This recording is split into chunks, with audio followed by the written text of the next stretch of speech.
اس میں انہوں نے دیکھیں آئینی اور قانونی نکات کی بنیاد پر یہ خط لکھا ہے، اور جس میں ہائی کورٹ کے ججز کی ٹرانسفر اور پوسٹنگ، اور وہ بھی پنجاب سے وہ ہیرے چن کر لانا، جس کے سرفراز ڈوگر صاحب جو سینیورٹی لسٹ میں 15ویں نمبر پر کہیں آتے ہیں، اسے چیف جسٹس اسلام آباد ہائی کورٹ لگانے کی تیاری، باقاعدہ کمرہ بھی تیار کر لیا، صفائی بھی کروا لی، نظام بھی سیٹ کر لیا۔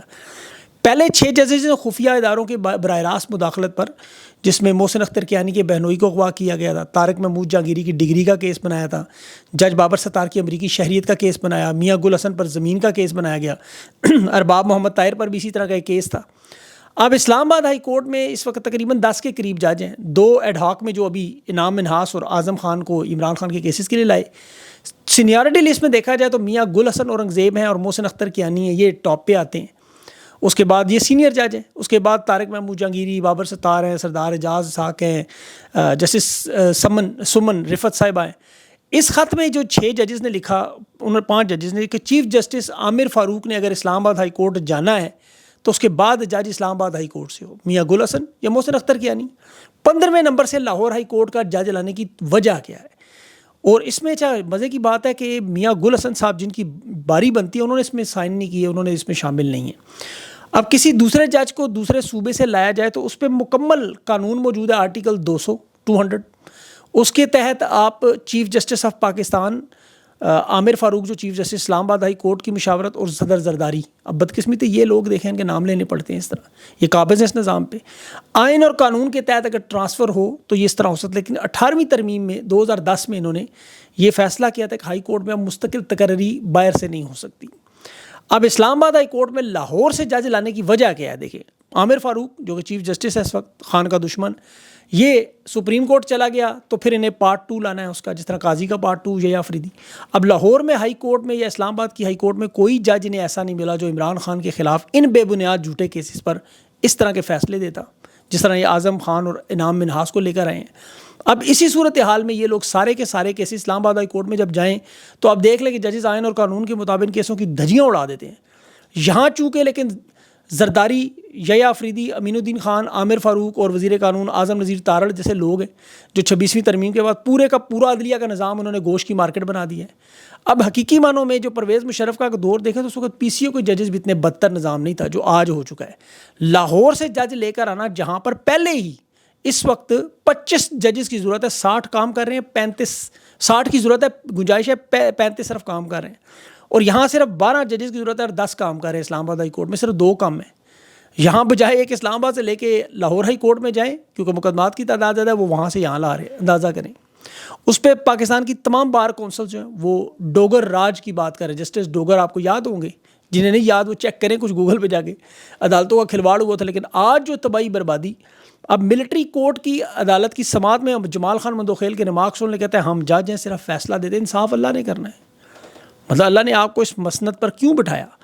تاکہ انصاف پر فیصلے کریں۔ ابھی عمران خان کی اپیل جو سیکرٹ ایکٹ اور آرمی ایکٹ کی 2023 کی کالعدم کرنے کی ترمیم کی درخواست ہے، وہ 7 فروری کو اسلام آباد ہائی کورٹ میں لگی ہوئی تھی، اسے اب سپریم کورٹ میں لگایا، اور سننے والا کون ہے؟ جمال مندوخیل، امین الدین خان وغیرہ۔ انہیں پتہ ہے کہ یہ اب 7 فروری کو درخواست لازمی مسترد کریں، لیکن انہیں پتہ ہے کہ اگر آرمی ایکٹ کو انہوں نے ترمیم کو کالعدم قرار دیا تو ملٹری کیٹ اٹھ جائے گا کورٹ۔ لیکن یہ اس میں ظاہر ہے آپ کو پتہ ہے جو واردات ہیں ان کی۔ آگے چلتے ہوئے 2018 کا ایک آپ کو پتہ ہے معاملہ بتانا میں، وہ جس پہ بہت بات ہوتی ہے جی کہ تحریک انصاف نے الیکشن چوری کیا، جیسا 2024 میں ہوا RTS کا معاملہ۔ آپ کو یاد ہوگا کہ جی تحریک انصاف الیکشن جیتی، اسٹیبلشمنٹ نے مدد کی، یہ بڑا بیانیہ نون لیگ نے ہمیشہ سے بنایا، ان کے تمام صحافی ہر بات پہ 2018 کرتے ہیں کہ جو 2024 میں 2018، اس پہ آج سرور باری صاحب پتن کے صدر بھی ہیں اور ماضی میں فیفن کے ساتھ بھی رہے، انہوں نے تحقیق کی، اور بڑی زبردست ان کی تحقیق اور ریسرچ ہے، حلقوں کا آڈٹ کرتے ہیں، جائزہ لیتے ہیں، رپورٹس بناتے ہیں، بڑی کمپریہنسو اور ڈیٹیل ان کی ریسرچ ہے، کوئی چیلنج نہیں کر سکتا۔ میں نے بڑی تفصیلی انٹرویو کیا ہوا ہے۔ 2018 کے الیکشن کی انہوں نے تفصیل بتائی کہ RTS سسٹم بٹھانے میں اصل نقصان تحریک انصاف کا ہوا، 30 نشستیں چھین لی، اور یہی بات میں آپ کو ہمیشہ کہتا رہا۔ لولی لنگڑی حکومت جو بنائی گئی تھی اسٹیبلشمنٹ نے، تاکہ یہ مداخلت تھی اسٹیبلشمنٹ کی واضح طور پر، اور وہ جو کرتے تو ہر الیکشن میں، لیکن اس الیکشن میں مداخلت انہوں نے اس طرح کی کہ نون لیگ اور تحریک انصاف دونوں کی نشستیں چھینی، تاکہ حکومت جو بنے وہ عددی اعتبار سے عمران خان سادہ اکثریت نہ لے اور اپوزیشن کی مرضی کی اور بیساکھیوں پر MKM کو لے آئیں، جب گرانا پڑے عدم اعتماد کی وجہ سے کیا تو کر لیں۔ اس پر یہ نون لیگ کا بیانیہ کہ الیکشن میں گڑبڑ ہوئی، آج یہ تباہ و برباد ہو گیا. کیونکہ ویسے بھی دیکھیں کسی کبھی فورم پر نہیں گئے, یہ سیاسی بیانات نے ہمیں ہمیشہ دیے, جوڈیشل کمیشن بنانے کا کوئی مطالبہ نہیں کیا, کوئی حلقہ کھولنے کی بات نہیں کی. جس طرح تحریک انصاف 2013 میں بھی 4 حلقوں کے پیچھے آپ کو پتہ 126 دن دھرنا دے گی, اور ابھی بھی 2024 کے الیکشن میں عمران خان نے کے پی میں کہا جس حلقے پہ دل کرتا ہے کھلوا لیں اور اپنی مرضی کا جوڈیشل کمیشن بنائیں, جج لگائیں, جو مرضی کریں آ کے چیک کر لیں. علی امین کو کہا تحقیقاتی کمیشن بنائیں, جس کو اعتراض ہے آ جائے, لیکن یہ نہیں جا رہے کیونکہ انہیں پتہ ہے کہ یہ باقاعدہ طور پر عوام کا مینڈیٹ مکمل طور پر ختم ہو چکا ہے ان کے پاس. اور تحریک انصاف کا جو چوری شدہ مینڈیٹ ہے اس پہ عمران خان نے بار بار حمود الرحمان کمیشن اور یحییٰ خان پارٹ 2 کی بات کرتے ہیں. وہ آپ اٹھا کے دیکھیں, جس طرح ذوالفقار علی بھٹو کی 86 نشستیں تھیں اور شیخ مجیب کی 167, 2024 میں آج نواز شریف کی 17 ہیں اور عمران خان کی تحریک انصاف کی 180, اور 1 سال مکمل ہو تحریک انصاف اب بھی لڑائی میں کہ مینڈیٹ واپس کریں. بہرحال یہ ان کا ڈرامہ آج ختم ہوا, جو بڑی اچھی چیز.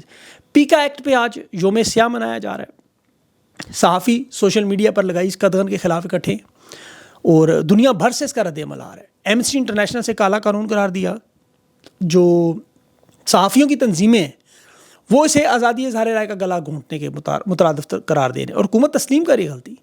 عرفان صدیقی نے کہا کہ پیکا ایکٹ ایک متنازع معاملہ بغیر مشاورت کے ہم نے جلد بازی میں لگایا. اب یاد رکھیں بلاول, احسن اقبال, مریم اورنگزیب, مریم نواز, شہباز شریف, ان سب کے بیانات آپ دیکھیں پیکا قانون 2016 سے یاد رکھیں چل رہا ہے. حکومت نے فیصلہ کیا کہ ہم طے کریں گے کہ فیک نیوز کون سی ہے اور اصلی نیوز کون سی ہے. یورپی یونین البتہ ڈنڈا دے دیا ٹریڈ یہ جو GSP+ اسٹیٹس کا. حکومت کو آج آگاہ کر دیا گیا باقاعدہ کہ آزادی اظہار رائے کے حوالے سے پیکا قانون کی یہ جرائم کی ان کی لسٹ میں ان ایشوز میں اوپر کے نمبروں پہ آ گئے, کیونکہ انسانی حقوق سے جڑا ہوا ہے آزادی اظہار رائے. GSP+ اسٹیٹس یاد رکھیں جو ڈیوٹی ایکسپورٹ کا 2014 سے وہ ختم کیا جا سکتا ہے, اور اس اسٹیٹس کی ملنے کی وجہ سے پاکستان کی مصنوعات جو ایکسپورٹ ہیں وہ ڈبل ہوئی ہیں. 6 ارب ڈالر کی یہ ایکسپورٹ ہے, 2014 کے بعد 108% اس میں اضافہ ہوا ہے. اور IMF کے اس وقت جہاں مکمل قرضے جتنا پورا پیکج ہے یہ اتنی ایکسپورٹ بنتی ہیں GSP+ اسٹیٹس کی. تو یہ پیکا کے چکر میں تباہی بربادی پھیر دیں گے. 1.5 کروڑ لوگ جو ہے وہ بے روزگار ہو جائیں گے. یہ کوئی چھوٹا معاملہ نہیں ہے, بہت بڑا. 1.5 کروڑ لوگ ان حالات میں اگر بے روزگار ہوئے اس کا کیا نتیجہ نکلے گا. جس طرح معیشت کے حالات ہیں وہ آپ کے سامنے. ایک طرف بے تحاشا قرضے ہیں, سود کی ادائیگیاں, 25 ارب ڈالر اس سال دینا ہے قرضے کی واپسی اور ان کی قسطوں کی. اوپر سے ڈالر کے مقابلے میں جو روپیہ کمزور ہوتا جا رہا ہے. درآمدات تو پہلے ہی مہنگی, عام آدمی کی تو قوت خرید مکمل ختم ہو چکی ہے. اور سیاسی استحکام آپ کے سامنے, سرمایہ کاروں کو اعتماد نہیں ہے. ٹیکسٹائل انڈسٹری سیکٹر میں جو توانائی کا بحران ہے, بجلی کے بل, اور عالمی منڈی میں پاکستان کے جو چھوڑے ہوئے کانٹریکٹ وہ سارے بھارت اور بنگلہ دیش کے پاس جا رہے ہیں. میں جہاں دیکھتا ہوں made in India, made in Bangladesh نظر آتا ہے, کیونکہ کاروباری لاگت پاکستان کی زیادہ ہے, وہ چیزیں اشیاء ان کی مہنگی ہیں ان کی نسبت.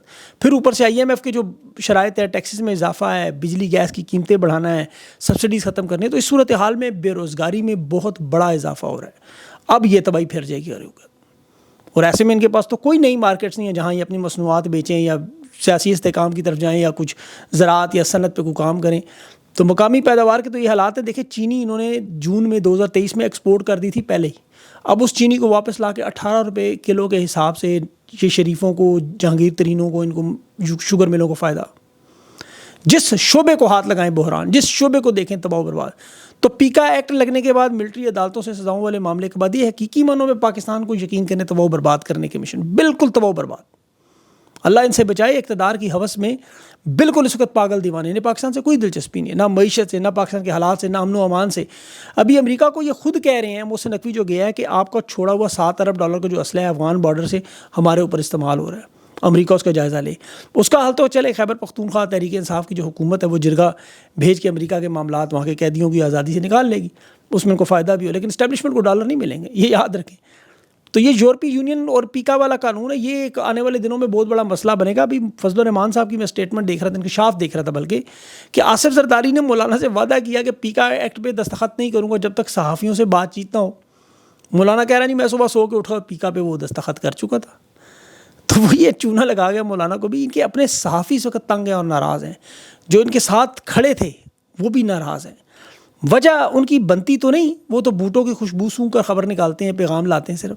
لیکن یہاں شاید آزادی صحافت کا علمبرداری بھی کرنی ہے, خود کو آزاد صحافی بھی ثابت کرنا ہے, مین اسٹریم میڈیا میں خاص طور پر. بہرحال یہ اس بات پہ تو سارے ایگریڈ ہیں کہ ڈیپ اسٹیٹ ایکٹرز اسٹیبلشمنٹ نون اور پیپلز پارٹی کو سامنے رکھ کے ملک کو تباہ و برباد کر رہی ہے. آخر میں شہباز گل کے بارے میں سوشل میڈیا پہ خبریں تھیں جرمنی کے ایئرپورٹ پر روکا گیا. یہ شہزاد اکبر صاحب نے کہا جی انٹرپول نے روکا ہے. یہ اٹلی اور ہالینڈ جا رہے تھے, لیکن یہ اسٹیبلشمنٹ کے کہنے پر جو انٹرپول سے بہت سارے صحافیوں کے نام آئے ہوئے ہیں انہیں ایئرپورٹس پہ روکا جاتا ہے اور ان سے تفتیش کے نام پہ انہیں لٹکایا جاتا ہے. لیکن ظاہر ہے کچھ نکلنا نہیں. شہباز گل امریکی شہری بھی ہے, پروفیسر بھی ہے, ایک بڑا نام بھی ہے. پھر تحریک انصاف کا جو دباؤ لوگوں کا آیا ایک دم ہر طرف سے, شہباز گل نے وہ ٹویٹ میں کہا حسبنا اللہ و نعم الوکیل کہ اسٹیبلشمنٹ نے روکنے کی جو کوشش کی وہ ناکام ہوگی. اب یہ باقی بات تو خیر ظاہر ہے تفصیل سے شہباز گل خود ہی بتائیں گے. لیکن یہ عام طور پر اس طرح کے معاملات, انٹرپول کی پولیس آپ کو میں نے پہلے بھی بتایا تھا 195 ممالک کے ساتھ دنیا میں کام کرتی ہے. تو اس کے جو ابھی صدر ہیں, چیف ہیں, وہ عرب امارات کے میجر جنرل صاحب ہیں. تو ظاہر ہے کہ وہاں پہ بات چیت چلتی ہے, تو اس وجہ سے یہ تھوڑا سا پریشان کر سکتے ہیں, اس سے زیادہ نہیں. اپنی ان کی پولیس کے تو حال ہے. آئی جی اسلام آباد کہہ رہے ہیں کہ ٹک ٹاک کو لائک اور شیئر کرو جس طرح سپریم کورٹ کر رہی ہے. تو یہ ان کے حالات ہیں. انشاءاللہ اگلے انٹرویو تک کے لیے مجھے اجازت دیں, اس میں انشاءاللہ باقی جو خبریں رہ گی کروں گا. اپنا خیال رکھیں. اللہ حافظ.